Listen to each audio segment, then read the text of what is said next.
मेरे YouTube page astro Naresh पर आपका स्वागत है। नमस्कार, मैं हूं नरेश कुमार। सबसे पहले उन दर्शकों का धन्यवाद जिन्होंने पेज को सब्सक्राइब किया है, पेज के वीडियोस को शेयर कर रहे हैं, लाइक कर रहे हैं और कमेंट बॉक्स में हमें अपनी राय भी लगातार भेज रहे हैं।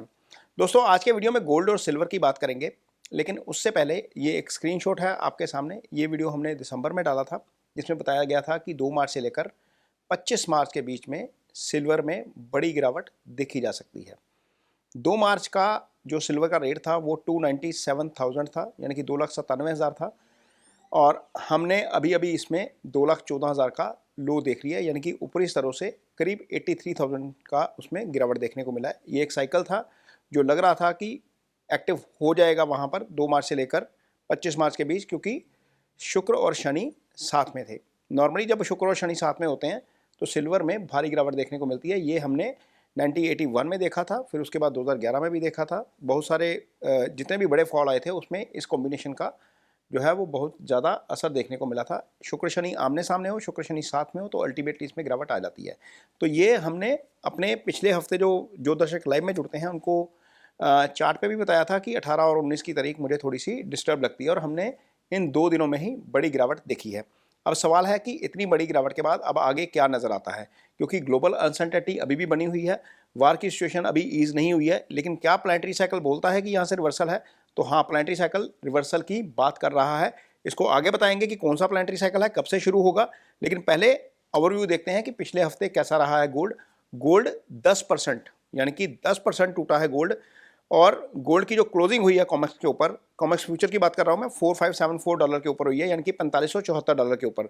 हमने इस पर 5400 का हाई देखा था, वहाँ से अब दोबारा उसको रिटेस्ट नहीं कर पा रहा है। 5,000 से गिरा तो अब लग रहा था कि 4600 पे रुकेगा, लेकिन उसने उसके भी नीचे क्लोजिंग दे दी 4574 के आसपास का जो लेवल है। और ये लेवल इसने टच किया था फरवरी में, फर्स्ट वीक में 4423 का लो बनाया था, उसको दोबारा फिर टच करने ये आ रहा है टेक्निकल लेवल के ऊपर। और ये यदि हम इसको वीकली डिक्लाइन के रूप में देखें तो वीकली जो डिक्लाइन है ये 1983 के बाद सबसे बड़ा वीकली डिक्लाइन है गोल्ड की कीमतों में, यानी कि 43 साल की सबसे बड़ी गिरावट। और यदि हम सिल्वर को देखते हैं तो सिल्वर में एक हफ्ते में 17% का फॉल है। इसकी क्लोजिंग जो हुई है $69.66 के ऊपर हुई है। $70 के नीचे क्लोजिंग होना टेक्निकली ये वीकनेस दिखाता है। इंडिया टर्म में यदि हम बात करते हैं तो पिछले एक हफ्ते में सिल्वर 55,000 यानी कि 55,000 रुपये गिरा है, और गोल्ड में लगभग 19,000 रुपये की गिरावट आई है। अब इस गिरावट के बहुत से कारण हैं, फंडामेंटल कारण अलग हैं, इकोनॉमिक कारण अपने अलग हैं। फंडामेंटल कारण तो एक यही समझ आता है कि जो मिडिल ईस्ट में इस समय जो दुविधा बनी हुई है, जो स्थिति बनी हुई है, उसके कारण बहुत सारी चीज़ें डिस्टर्ब है, पूरी दुनिया में डिस्टर्ब है। क्रूड महंगा हो रहा है, स्मार्ट मनी सारा क्रूड की तरफ जा रहा है। अब आपने देखा कि 2 मार्च जब से ये जंग शुरू हुई है, 28 फरवरी को ये जंग शुरू हुई थी, और इस जंग का भी एडवांस में इंटीमेशन हमने अपने वीडियो में दिया था कि 23 फरवरी के बाद कभी भी ईरान के ऊपर अटैक हो सकता है। और पर्टिकुलर ईरान ही बोला गया था, और ये भी बोला गया था वीडियो में कि ईरान के कारण पूरी दुनिया संकट में आ जाएगी। और ईरान के कारण आज हम सब संकट में हैं। घरों में गैस नहीं मिल पा रही, लोगों ने इंडक्शन का इस्तेमाल शुरू कर दिया है, तो वो एक खैर अलग विषय है। लेकिन फंडामेंटली क्या हुआ है, जैसे जैसे जंग आगे बढ़ रही है, क्रूड के रेट बढ़ रहे हैं। जब क्रूड के रेट बढ़ रहे हैं तो अल्टीमेटली महंगाई का खतरा बढ़ रहा है। जो सारी चीज़ें होती हैं ना, सारी चीज़ें क्रूड से जुड़ी होती हैं। क्रूड महंगा होता है तो पेट्रोल महंगा होता है, डीजल महंगा होता है, ट्रांसपोर्टेशन महंगी होती है, हर चीज़ की कॉस्ट बढ़ जाती है, उससे महंगाई बढ़ती है। तो ये इसका एक अलग मेथड है, इकोनॉमिक मेथड है। तो जब महंगाई बढ़ रही होती है तो दुनिया भर के सेंट्रल बैंक जो हैं वो अपने जो इंटरेस्ट रेट होते हैं उनको कट करने का इरादा त्याग देते हैं। जैसे 2 हफ्ते पहले तक, यानी कि 3 हफ्ते पहले तक, जब जंग शुरू नहीं हुई थी, उससे पहले ये माना जा रहा था कि फेड रिजर्व इस साल में 2 बार रेट कट कर सकता है। वो सिचुएशन इसलिए थी क्योंकि इन्फ्लेशन पूरी कंट्रोल में थी, बड़ा कुछ हो रहा था। लेकिन अब बात ये आ रही है कि जो फेड है अब रेट बढ़ा भी सकता है। कहीं तो फेड ने 2 बार इंटरेस्ट रेट कट करके मनी सप्लाई बाजार में देनी थी। मनी सप्लाई बाजार में देते तो मार्केट में पैसा आता, मार्केट से वो पैसा बढ़ता। अब कहीं बात हो रही है कि आर्टिफिशियल इन्फ्लेशन आर्टिफिशियल तरीके से ना बढ़ जाए, उसके लिए मनी सप्लाई को स्क्वीज करना पड़ेगा, यानी कि इंटरेस्ट रेट बढ़ाने पड़ेंगे। जब इंटरेस्ट रेट बढ़ेंगे, बाजार को इस बात का अंदेशा है कि इंटरेस्ट रेट बढ़ सकते हैं, तो थोड़ा सा मार्केट के ऊपर वैसे प्रेशर आ जाता है। कहीं तो पैसे आने थे, कहीं अब पैसे जो है वो खींचे जाएंगे बाजार से। वो खींचे इसलिए जाएंगे क्योंकि जब सारी चीज़ें महंगी हो रही हैं तो महंगाई बढ़ जाएगी, फेड की दायरे से बाहर चली जाएगी। अब इससे क्या हो रहा है, जब महंगाई बढ़ रही है तो आपकी इकोनॉमी डाउन हो जाती है, ये सारा कुछ जुड़ा हुआ है। जब इकोनॉमी डाउन होती है तो शेयर मार्केट को खतरा होता है कि शेयर मार्केट यहाँ से डिक्लाइन साइज पे है। अब पैसा गोल्ड में आना नहीं, क्रूड में स्मार्ट मनी जा रहा है, आपका इक्विटी में पैसा जाएगा नहीं, तो पैसा कहाँ जाएगा, बॉन्ड्स में जाएगा। इसीलिए अमेरिका में बॉन्ड यील्ड बढ़ रही है, इसीलिए डॉलर मजबूत हो रहा है, डॉलर मजबूत हो रहा है, बॉन्ड यील्ड बढ़ रही है, और आपका ब्याज दरें कम ना होने का जो खतरा बना है, या ब्याज दर कम होने की बजाय बढ़ने का जो खतरा बना है, उसके कारण गोल्ड सिल्वर नीचे आए हैं। ये तो इसके फंडामेंटल रीजन है गोल्ड और सिल्वर में डिक्लाइन के, ये कारण बन जाता है। प्लानिटरी पोजीशन जब ऐसी है तो कारण बन जाता है कोई ना कोई। अब ये कारण बन रहे हैं 2 से लेकर 25 मार्च तक के। जब जनवरी में फॉल आया था बड़ा, तो बहुत सारे लोग पूछ रहे थे कि आपने बोला था कि मार्च में फॉल आएगा, ये फॉल तो जनवरी में आ गया है, क्या अब दोबारा मार्च में फॉल बनता है? तो फॉल अब जो है वो आपके सामने है। अब देखते हैं कि अगले हफ्ते इकोनॉमिक इवेंट कौन से है जहां पर हमें ध्यान रखना है एज ए इन्वेस्टर। तो इकोनॉमिक इवेंट जो है वो अगले हफ्ते के 24 मार्च को दोपहर 2 बजे जर्मन की जो फ्लैश मैन्युफैक्चरिंग पीएमआई है वो आती है। इस समय को ध्यान रखिएगा, इस समय के दौरान बाजार में हलचल देखने को मिलती है। ये प्योरली इकोनॉमिक है, एस्ट्रोलॉजिकली क्या है वो एस्ट्रोलॉजिकली मैं आगे आऊँगा। 24 मार्च को उसी दिन 3 बजे मैन्युफैक्चरिंग पीएमआई आएगी जो है वो इसकी, और 24 मार्च को ही 7:15 बजे यूएसए की ये जो मैन्युफैक्चरिंग पीएमआई आनी है जीबी ग्रेट ब्रिटेन की आनी है 3 बजे। 24 मार्च को 7:15 बजे ही यूएस की मैन्युफैक्चरिंग पीएमआई आएगी। ये ज़्यादा इंपैक्ट करती है बाजार के ऊपर, और इस समय पर खास तौर पर ध्यान रखिएगा 7:15 बजे के आसपास 24 मार्च के दिन। 26 मार्च को शाम को 6 बजे अनएम्प्लॉयमेंट क्लेम का डाटा आएगा। ये मार्केट के ऊपर बहुत असर करता है। 26 मार्च को रामनवमी है, और हमारे यहाँ पर बाजार उस दिन सेकेंड हाफ में खुलेंगे, पहले हाफ में बाजार नहीं खुलेगा, फर्स्ट हाफ में नहीं खुलेगा, इवनिंग सेशन ओपन रहेगा। और यदि हम इसको अब एस्ट्रो साइकिल पे आते हैं, प्योर एस्ट्रो साइकिल आते हैं, ये सारी चीज़ें छोड़ दीजिए, जंग छोड़ दीजिए, फंडामेंटल छोड़ दीजिए, सारा कुछ जो इकोनॉमिक इवेंट हो रहे हैं जो जिनके कारण हलचल होती है उनको छोड़ दीजिए। यदि मैं सिर्फ इसको एस्ट्रो पे लेकर आता हूँ तो जो कंजंक्शन बना था 2 मार्च से लेकर 25 मार्च के बीच, वो 26 मार्च को टूट जाएगा सुबह 6 बजे। वीनस और सैटर्न जैसे ही अलग होंगे, इसमें रिवर्सल आना चाहिए। एस्ट्रोलॉजिकली रिवर्सल बन गया है यहाँ पर। अब किस लेवल पे आएगा ये लेवल मैं तय नहीं कर सकता।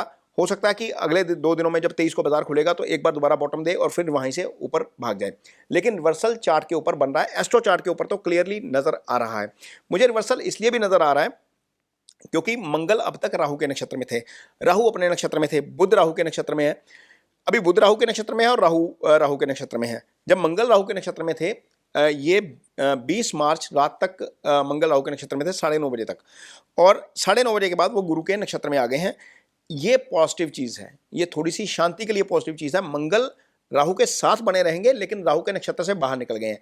राहु के साथ युति कब टूटेगी, वो 2 अप्रैल को टूटेगी। 2 अप्रैल को मंगल आगे निकल जाएंगे, तो ये थोड़ा सा ग्लोबल पीस की तरफ आपको ले जाएगा, क्योंकि ये कंजंक्शन जो है वो बड़ा खतरनाक है। हालांकि मंगल शनि के ऊपर से जाएंगे, लेकिन मंगल का राहु के ऊपर से जाना ज़्यादा खतरनाक था। जो इसने करवाया है सारा कुछ, वो हो सकता है कि थोड़ा सा ईज आउट होता हुआ नजर आए अब।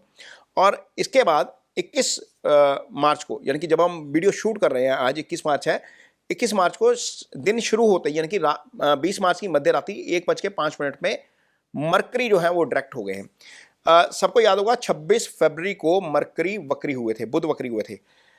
मरकरी का डाटा बोलता है, शास्त्र तो कहता ही है कि मरकरी मार्गी होता है तो तेजी आती है, डाटा भी ये बोलता है कि मरकरी जब जब मार्गी होते हैं गोल्ड सिल्वर में तेजी आती है।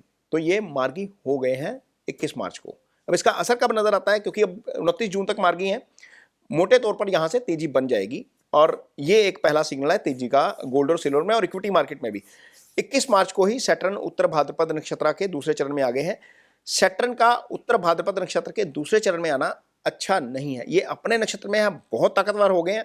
अच्छी चीज यह है कि अभी अस्त है, अच्छी चीज यह है कि अभी अस्त है, लेकिन जैसे ही उदय होंगे सेकंड पदा में आएंगे। ये इतिहास बोलता है जब जब सैटर्न अपने नक्षत्र में है, सेकंड पदा में है, तो थोड़े से ज्यादा पावरफुल हो जाते हैं। ग्लोबल डिस्टर्बेंस अभी भी बनी रह सकती है। हो सकता है कि ये लड़ाई बंद हो जाए, कहीं और मोर्चा खुल जाए, कहीं इकोनॉमिक क्राइसिस आ जाए, बड़ा कुछ संभव है, क्योंकि शनि मीन राशि में, मीन राशि का शनि नॉर्मली दिक्कत करवा देता है। ये मैं लगातार पिछले साल मार्च से ही बोल रहा हूँ कि मीन राशि में जब तक शनि है तब तक दिक्कत है, और आगे भी मेष में और टॉरस में भी जाएंगे तब भी दिक्कत करेंगे। 22 मार्च को ही 5:27 में जुपिटर और मंगल, ये दोनों 120 डिग्री के एक्सिस पे होंगे, यानी कि एक दूसरे से चौथे भाव में आ जाएंगे। जुपिटर इस समय जो है वो इस पे जेमिनी में गोचर कर रहे हैं।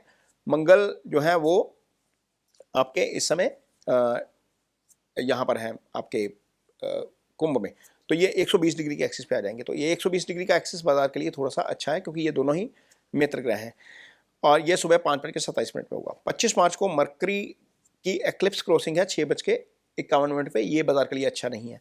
25 मार्च को ही सन सैटर्न 0 डिग्री पर आ जाएंगे, अस्त हैं ऑलरेडी लेकिन डीप कंबस्ट हो जाएंगे, 0 डिग्री पे आ जाएंगे, यानी कि शनि का अपना प्रभाव उस समय नहीं रहेगा। तो ये थोड़ा सा खराब है, बिल्कुल साथ में आना खराब है। और 26 मार्च को वीनस 5:13 पे सुबह जो है वो एरीज में आ जाएंगे।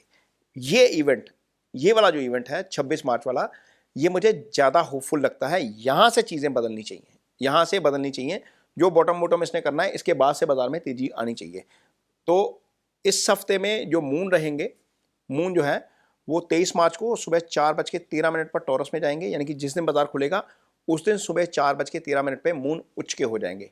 उच्च के होने का मतलब यह है कि जब यूएस का बाजार खुलेगा, अर्ली मॉर्निंग में खुल जाता है ना, उसके बाद बाजार में कुछ ना कुछ हलचल होनी चाहिए। मून जो है वो फ्लक्चुएशन के कारक हैं, अपनी उच्च राशि में आकर बली हो जाते हैं, तो अल्टीमेटली वहाँ पर हमें फ्लक्चुएशन सुबह सुबह ही देखने को मिल सकती है। हमने देखा है कि जो क्लोजिंग हुई है वो बहुत लोअर साइड पे हुई है, और इस कारण हमें थोड़ी सी गिरावट भी देखने को मिल सकती है। ये हमें देखना पड़ेगा कि थोड़ा सा अप्स एंड डाउन्स देखने को मिलेगा, लेकिन कूद के ही एंट्री मत कर लेना, यहाँ पर चीज़ें दिक्कत भरी हो सकती हैं। अभी फिलहाल वर्स्ट इज़ नॉट ओवर, अभी मैं बता रहा हूँ आपको, जब तक वीनस का कंजंक्शन नहीं हटता है तब तक हो सकता है कि चीज़ें ऐसे ऐसे चलता रहे, उसके बाद ऊपर को चले। तो जो ट्रेडर है वो इस चीज़ को समझ जाएंगे बड़े आराम से। 25 मार्च को सुबह 6:16 पर चंद्रमा जेमिनी में आ जाएंगे। जेमिनी में कौन चल रहा है इस समय? जुपिटर। जुपिटर के ऊपर से ट्रांजिट करेंगे।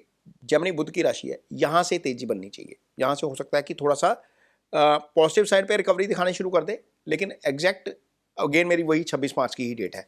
और मून जो है वो कैंसर में आ जाएंगे 22 मार्च को, और इस समय ये सुबह 9:35 पे। कर्क का चंद्रमा अगेन दोबारा फिर थोड़ा सा अप्स एंड डाउन्स दिखाता है। ये 27 मार्च को है, सॉरी, 9:35 पर ये थोड़ा सा अप्स एंड डाउन्स दिखाता है। यहाँ पर थोड़ा सा सावधानी के साथ काम करेंगे। ट्रेड में प्रॉफिट बुकिंग जरूर करते रहिएगा अपने, जो भी आप लेंगे। 22 मार्च को संडे है, रात के 10:42 में चंद्रमा सूर्य के कृतिका नक्षत्र में जाएंगे। इसका मतलब यह है कि मंडे पूरे दिन कृतिका में ही रहेंगे। अब अगले हफ्ते में क्या हो रहा है? अगले हफ्ते में मून का जो नक्षत्र परिवर्तन हो रहा है वो रात के समय हो रहा है, तो इसका मतलब यह है कि हमें रात के समय ज़्यादा मूवमेंट देखने को मिल सकती है। ये इस चीज़ का थोड़ा सा ज़रूर ध्यान रखिएगा कि पूरा हफ्ता रात के समय ही चंद्रमा बदलेगा, तो रात के समय ज़्यादा मूवमेंट देखने को मिल सकती है। तो इसका मतलब यह है कि पोजीशन कैरी नहीं करेंगे। तो ये एक एस्ट्रोलॉजिकल एडवाइस है। अगेन 22 मार्च संडे रात को 10:42 पे कृतिका नक्षत्र में, ये सूर्य का नक्षत्र है। 23 मार्च मंडे को रात को 8:49 पर रोहिणी नक्षत्र में, ये अपना ही नक्षत्र है चंद्रमा का, यहाँ पर चंद्रमा आएंगे तो फ्लक्चुएशन ज़्यादा बढ़ेगी। 24 मार्च को ट्यूसडे है, और 7:04 पे चंद्रमा मंगल के नक्षत्र में आ जाएंगे। ये कंसोलिडेशन लाने वाला नक्षत्र है, ये मंगल का नक्षत्र है। यहाँ पर बाजार में कंसोलिडेशन देखने को मिलेगी। लेकिन 25 मार्च को रात को 25 मार्च वेडनेसडे है, शाम को 5:33 पर राहु के नक्षत्र में आएंगे, आर्द्रा नक्षत्र में आएंगे। यहाँ पर फिर हमें काफ़ी उतार चढ़ाव देखने को मिलेगा। 26 मार्च को थर्सडे है, और 4:18 पर यह पुनर्वसु नक्षत्र में आएंगे। इसी दिन शुक्र शनि का साथ छोड़ेंगे, इसी दिन चंद्रमा गुरु के नक्षत्र में, यानी कि यहाँ से हम देख सकते हैं कि पॉजिटिव साइड पे बुलियंस जाते हुए नजर आ सकते हैं। तो मोटे तौर पर क्या है? मोटे तौर पर यह है कि गोल्ड और सिल्वर में अभी थोड़ा सा और डिक्लाइन देखने को मिल सकता है, लेकिन जैसे ही कंजंक्शन टूटेगा वीनस सैटर्न का, उसके बाद से चीजें अपसाइड की तरफ जाएंगी। ये एस्ट्रोलॉजिकली लग रहा है। फंडामेंटली क्या हो रहा है, जंग में क्या हो रहा है, ये सारी चीजें अलग हैं। एस्ट्रोलॉजिकली लग रहा है कि अब चीजें सुधरनी चाहिए, क्योंकि 2 अप्रैल के बाद तो वैसे ही मंगल राहु को छोड़ेंगे, तो चीजें वैसे ही थोड़ा सा स्थिति शांत हो जाएगी। लेकिन जो सारी वीडियो है, ये वीडियो निवेश की सलाह बिल्कुल नहीं है। यदि आप कोई निवेश करते हैं तो अपने निवेश सलाहकार की मदद जरूर लीजिए। ये वीडियो आपकी जानकारी भर के लिए बनाया गया है, इसको जानकारी भर के लिए देखिए। इसके टाइम साइकिल को इसको जरूर देखिए। जो लोग ट्रेड करते हैं, इसका टाइम साइकिल देखते हैं, वो इसका काफ़ी अच्छे तरीके से इस्तेमाल कर सकते हैं। ये वीडियो सिर्फ आपकी जानकारी भर के लिए बनाया गया है, काफ़ी मेहनत लगती है, काफ़ी रिसर्च लगती है इसके ऊपर। वीडियो आपको कैसा लगा इस पर कमेंट बॉक्स में अपनी राय जरूर दीजिए। यदि वीडियो अच्छा लगे तो इसे शेयर जरूर करिए, पेज को सब्सक्राइब जरूर करिए।